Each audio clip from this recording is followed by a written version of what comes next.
Welcome to the Infuse Compassion podcast, hosted by me, Amy Quisenberry. And me, Mark Carpenter.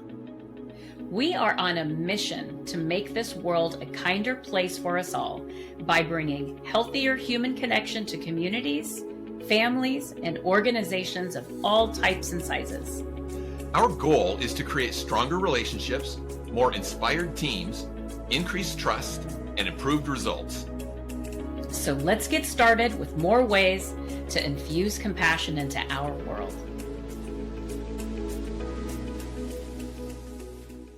Please be aware that this episode addresses mistreatment of children and other sensitive and challenging topics.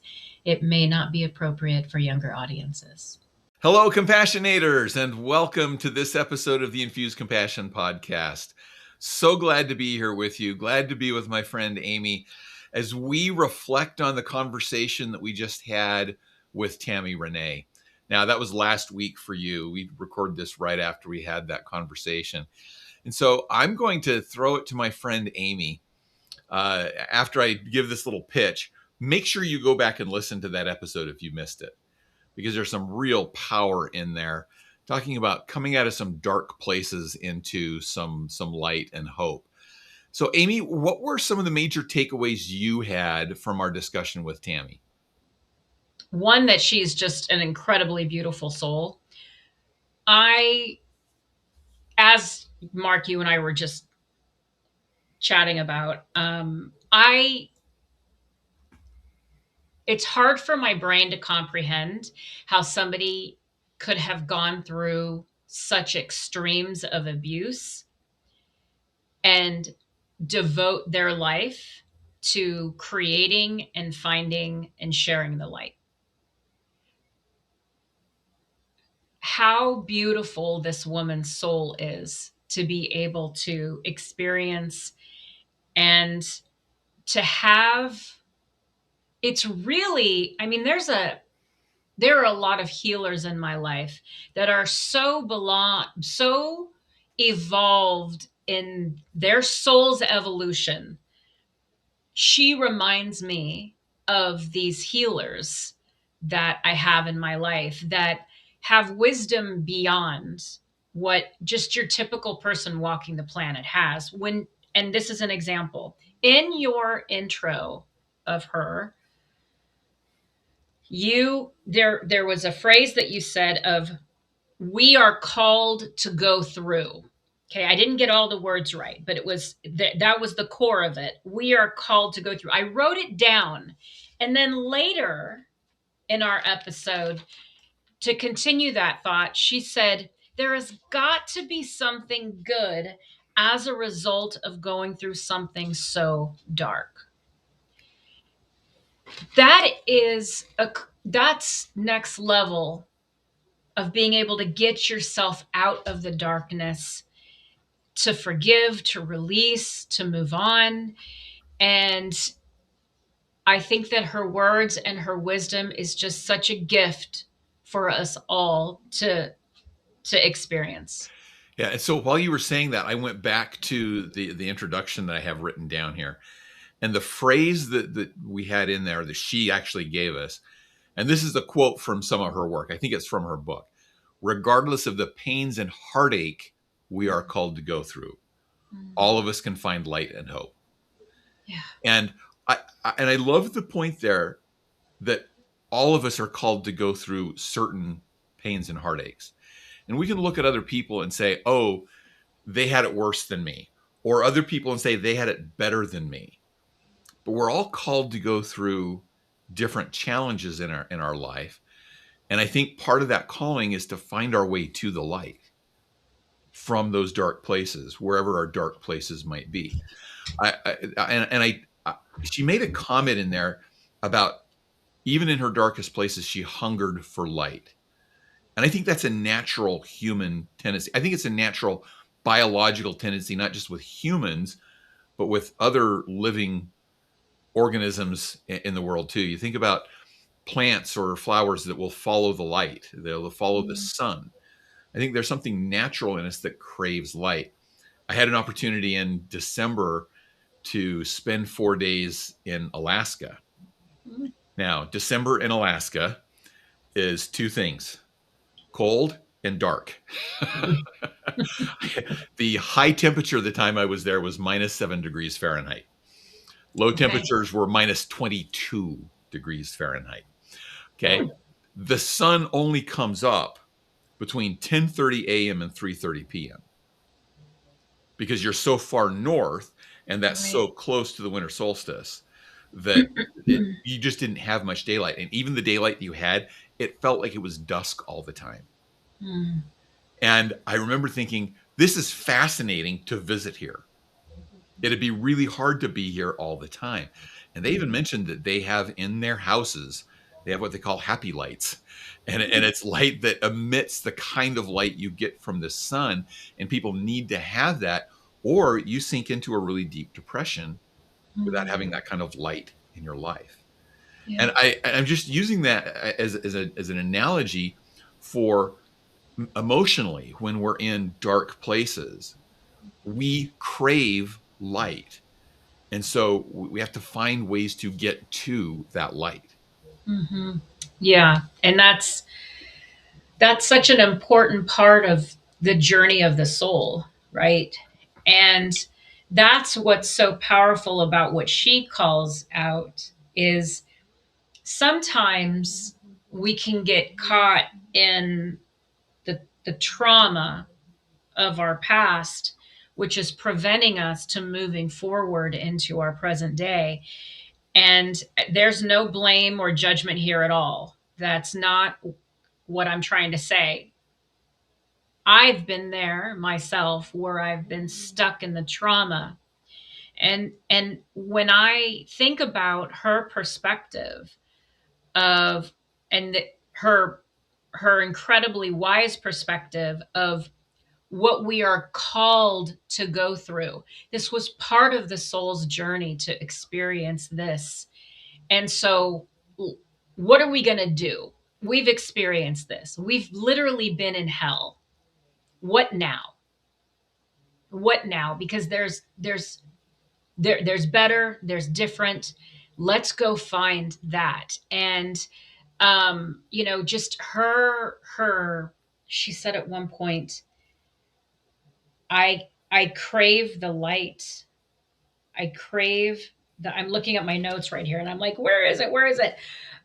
She said, "Oh, I hunger for light." Yeah. That's what she said. And getting to her core self and how she hungers for light. And I think that when we can tap into that, that was a survival strategy for her, right? That was clearly in her story. But now she's made it just this is her life's work is, as she says, building the light and then sharing that light with people. Yeah. So what And, yeah. and helping people find that light. And one of the things that connects to that I wanted to call out was she talked about finding some resources, some books that she read of people that had gone through similar trauma as her. And there were some that weren't very helpful that just called out the trauma in specifics. The ones that were helpful to her were those that had tools, Mhm. tools of how to get through that and get past that. And I thought that was an interesting connection that when she found tools, it gave her hope. Mhm. Having tools give us hope. And I've Mhm. seen that in a variety of areas in my life where it's like, gee, I'm stuck with this. I don't know what to do. But once I find the tool that can help me with it, even if I don't know how to use the tool yet, it gives me some hope that I can get past it because there's a method to do it. I have a Mhm. tool. And so, with that in mind, I'd love to throw it to you, Amy. What are some of the tools that help Mm. you through some of those times where we're trying to find light? Yeah, that's great. Thank you. And this is something that she had talked about. And after we were done recording, I shared with you both. She, Tammy, shared that she um, started writing. She doesn't write for anybody but herself, But that was one of the tools that she created to help to get this stuff that was in her out. And when I was in junior high, my speech impediment was, I think, at its worst ever. Mm. And the kids were so cruel. So the stuttering, right? And and I would have to hit my chest. I wouldn't have to, but I thought it was a technique that worked. Whether it did or not, it didn't help me. I mean, it was hard. It was Oh, hard. So I got to this point where I was like, I don't even want to talk. I don't even want to say anything. Now, think about what somebody in junior high is going through. Your hormones are out of control. junior high You're is like, hard on any level. Junior high is just terrible on on any level because of where you are in life. oh my gosh. And then I'm going through this thing of just being teased and mocked terribly, feeling like a complete freak. Like, where do I belong? Nobody likes me. And I was just such a sweet. I was so sweet. I was just really tender and gentle and sweet, you know? And and so I started writing. That's when my poetry craft, and I've been writing poetry ever since. But that started in junior high as a lifeline because I had so much pain in me, and I also had joy.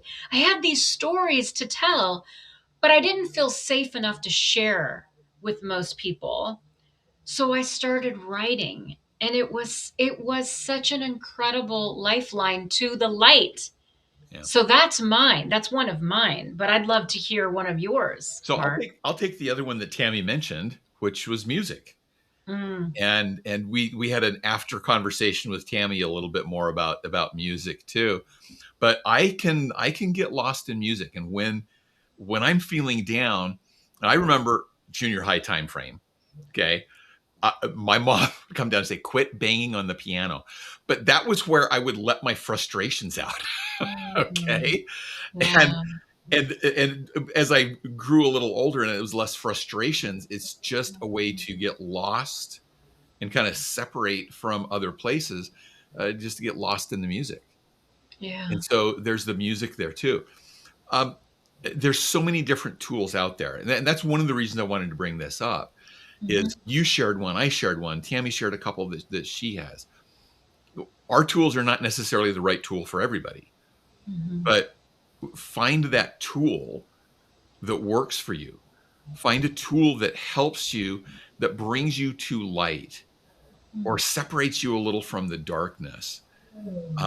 I remember hearing a pilot talk about this, that he was flying transcontinental flights. And he said it's always a cool thing to get to the point where you're flying at night and you can see the light on the horizon. Oh, And you can see the sun either coming up or you're chasing the sun to get to your destination.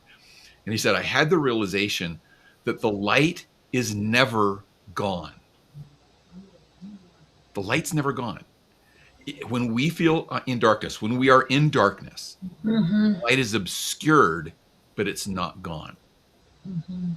And so find those tools that can help you move the obstacles that are in the way of the light so that the light can be there for you. Oh, that's beautiful. I love that because it is somewhere. It's somewhere, Yeah. right? It's on the other side of us, right? Yeah, Sometimes the other yeah, side feels a long ways away. right, right. Yeah. But that also makes me feel like sharing the light, right? So what are we doing? We're able to share it. We don't have a choice in the matter, right? We don't have a choice in the matter. But like that's I just to continue that storyline, the analogy that you're sharing. I love that. I love that visual. Yeah, that's beautiful. What's what's something that like really struck you, Mark? Well, a couple things that I've already mentioned, but I also really like the tips that she gave for us, not necessarily when we're in the dark place, but in helping other people Mm, in their dark places. Yeah. And I'm going to throw this back to you as to what you remember what she said about that. But what stood out to me, the first phrase was, "Don't try to fix people." Oh, yeah. When people are in a dark place and you come in and say, "Oh, here's what you should do," that's like the worst direction to go with them. They don't need to be told that they're in a dark place. They already know they're in a dark place. Mhm. But the tip that stand out to me, because it is one that I pitch all the time. I pitch it when I teach leadership, when I teach about leading like a person. It's just seeing people. People want to be seen and acknowledged, and just seeing people as people of value, because everyone does have value. And so looking for that value in other people, I think, is a great way that you can be helpful to other people. Well, what were some of the comments that she made around that stood out to you, Amy? Well, I loved her story as an illustration. So in her share, she said she was 16 and somebody in her life connected her with a dance instructor. And the dance instructor, the intention to connect the two was to have Tammy help the dance instructor choreograph a dance Yeah. for a group. And that even though Tammy said, I don't know what to do. I've never done this before. That instructor said, listen to what's inside of you. When I wrote down next to this angels, right? So anybody who follows us and has listened to all of our episodes, you may recall there was one where I talked really powerfully, really passionately about angels in my life. And I believe in my core that there are people that show up in our lives and they are literally angels that are walking among us. You maybe an angel, maybe have shown up as an angel in somebody else's life. And I believe that these two people were angels in Tammy's life that were helping her to find the light, because she had, if I get this right, I hope I'm not speaking out of turn here, but it sounded like this was the moment that taught Tammy to go inside and not just listen to her intuitive voice, but to trust her intuitive voice. And that is one of the greatest gifts we can help somebody find, is to listen to their voice inside. Yeah. And one other point from that story, the dance instructor who asked Tammy to help with the choreography, the first time that they met, Tammy didn't show up. Oh, Do you yes. remember that point? Yeah. This is the point that I want to pull from that. It's easy when we reach out to somebody and offer something that we believe is going to help them, that if they don't immediately respond to it, we go, well, I tried. But this person went back to her and said, hey, we missed you. I needed you there. And basically, I don't know that they dragged Tammy to it, but they got her to the next one so she could have that experience where they just listen to yourself, trust yourself, and be open to that. Well, and there's a word that Tammy used in there when this instructor came to her front door. She said the word gently. Yeah. She gently, and I'm not going to get her words right, but I remember hearing gently, and I thought, that's so beautiful, because, we can knock somebody over the head and making them feel like, terrible for not doing XYZ. Is that really helpful? Is that really effective? No, it's not. Yeah. So I want to emphasize in your story that this person came back and said, "Wow, I really need your help." And they did it in a way that was gentle, that was received as gentle for Tammy. Yeah. Love that. Yeah. And that goes back to just Hmm. seeing people as people of worth, people of value. And and having the patience to do that, to reach out to them and to help them bring out the value that they have within them. Yeah. What else stood Mm. out? Anything else jump out to you, Amy? Yeah. When we talked about prior to um, the don't fix them, don't try to fix somebody. When the question was aimed at how does somebody that's in darkness, what's one thing that they can do? And she talked about the believing in a higher power, believing in a higher power. And I think that, there have been times where I've been on my knees, lost. Like, and I'm telling you, the second I ask for help, regardless of who the higher power is, like mine, very clear, God. And I'm not a religious person, I'm a spiritual person. I don't go to a church. My relationship is one on one, right? We have conversations all the time, and it's a really powerful experience. But when I'm in the fight trying to do everything, a lot of times it's a fight, it's a struggle. I'm climbing that hill and I'm carrying all the baggage. But as soon as I go, good Lord, please help me. Angels, please help me. As soon as I do that and I say what I need, I'm telling you, within minutes, look at Koali's excited about it. She's like, yes, mom, angels are going to bring me some treats, mom. Sorry, guys. There's my little girl. Feisty, feisty one. Well, that what you're saying there also, I think, ties to the last tip that Tammy gave when we asked about tip to give to our compassionators.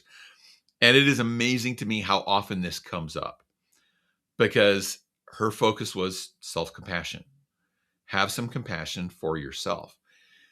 I think when we get into our dark times, whether that's personally or professionally or whatever area of our lives, it's really easy in those times to beat ourselves up. We kick ourselves when we're down. And so I think that self-compassion is important there too. And to realize it's okay to reach out to a higher power, and to reach out to other people. That's sometimes the hardest time to do that, but it's probably the most important time to do that. But part of self-compassion is not trying to do that journey alone. And none of us have to. Yes. Asking for help. And I also loved her tip about it's not just somebody that can help you. She told a story. It was a brief little story. She said, when I would pray for help, a name of somebody that needed help would come into my mind, and I would reach out to them. And I remember that moment as I was listening to her talk, and I thought, that is one of my favorite things to do, is when I'm struggling, to get me out of my pain. Not that, and I'm not trying to avoid it, but we can't, it's not healthy to be in it all the time, right? But we gain incredible perspective when we're able to pull ourselves out of what we're going through and help somebody else. Yeah. It doesn't mean that we've got to take care of ourselves. We can't ignore ourselves. That's not what I'm advocating for. But it can be really powerful to stop and go, you know what? I've done all the work I'm going to do for myself today. Maybe it's time for me to give to somebody else, you know? Or let's get some perspective on this. I think so much of staying in the light is having that perspective.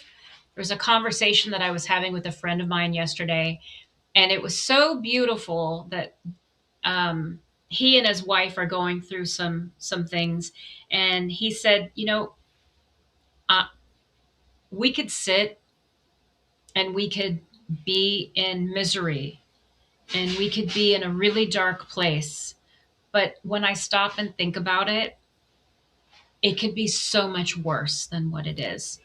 And we're so grateful that we have everything that we do have. And it's like that perspective is so powerful in helping us find that light and stay in the light. And that goes back to something I was saying earlier too, that we all have something to offer. And sometimes when we're in the dark place, it feels like we don't have much to offer. But the reality is you do. Every one of you who's listening, you have something to offer that's important to other people. So I think that's a good place for us to wrap up. Any final comments you want to add, Amy?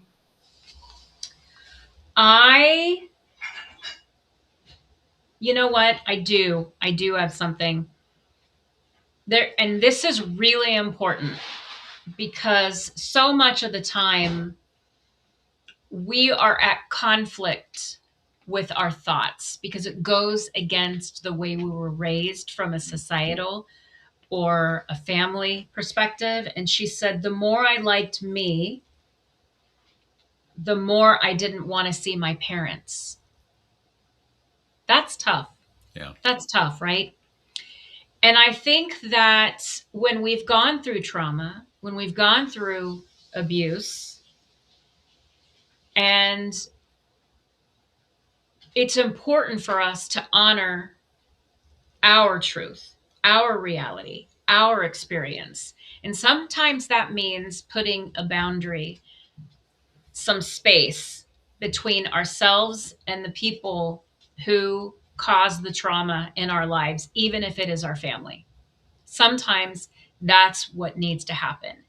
And so I just want to say, to really listen and honor that voice that says, I love that. The more I like me, the more I don't want to see my parents. That's self-love. And not just that, but being aware of how this transition and evolution is happening, of regardless of who it is in your life, as you are further finding the light, how are things changing with the people that you used to spend time with and who you're spending and who you really want to spend time with? And I like that ad there at the end too, as things evolve, because sometimes that separation, those boundaries don't have to be permanent boundaries. And so boundaries can be fluid, but we have to be aware of what's helping us go to the light versus what's pulling us back into the dark. Yeah.